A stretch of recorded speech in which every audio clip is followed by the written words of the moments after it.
নমস্কার বন্ধুরা, আমি অর্চনা। আজকের একটা রেসিপি বানিয়েছি, একটা নতুন ধরনের রেসিপি আমি বানিয়েছি।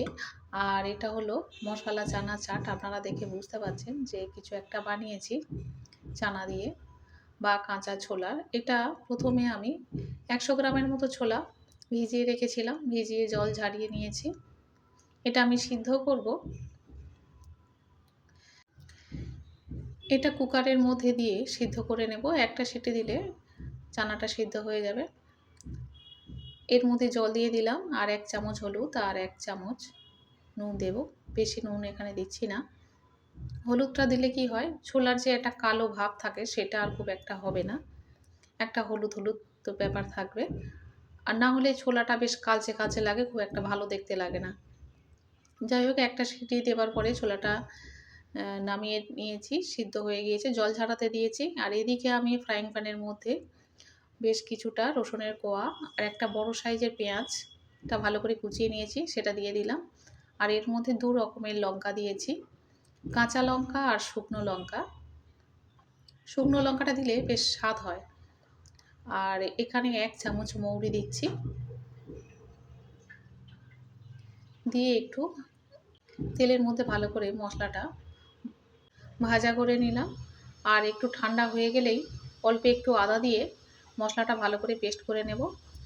আর এদিকে ফ্রাইং প্যানের মধ্যে আরও কিছুটা সরষের তেল দিয়েছি আর গোটা জিরে দিয়ে দিলাম।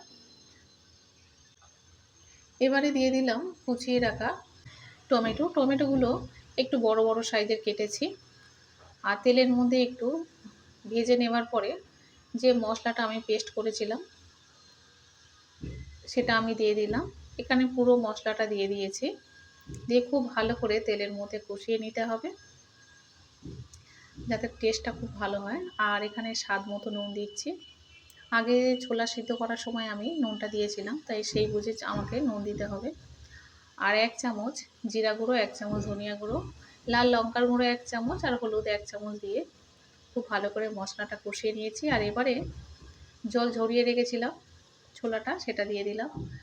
এবারে বুঝতে পারছেন ছোলাটা কত সুন্দর হলুদ রঙের হয়েছে, কালচে ভাব আসেনি। সেই জন্য আমি একটু হলুদ দিয়ে সিদ্ধ করেছিলাম, দেখতেও বেশ ভালো লাগে। যাই হোক, মশলার মধ্যে দিয়েছি চানাটা, দিয়ে ভালো করে কষিয়ে নিচ্ছি। এইভাবে চানার চাট মশলা বানালে এত ভালো লাগে যে কি বলবো।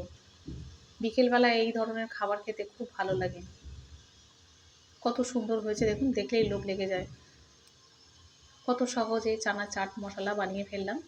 আপনারা অবশ্যই করে কমেন্টে জানাবেন কেমন হয়েছে। আর উপর থেকে একটু চাট মশলা ছড়িয়ে দিয়েছি, আরও বেশি টেস্ট হবে, খেতে বেশি সুন্দর হবে সেই জন্য। প্রায় আমি এভাবে বানাই, খুব ভালোও লাগে। বাড়িতে এটা খুব বেশি পছন্দ করে সবাই।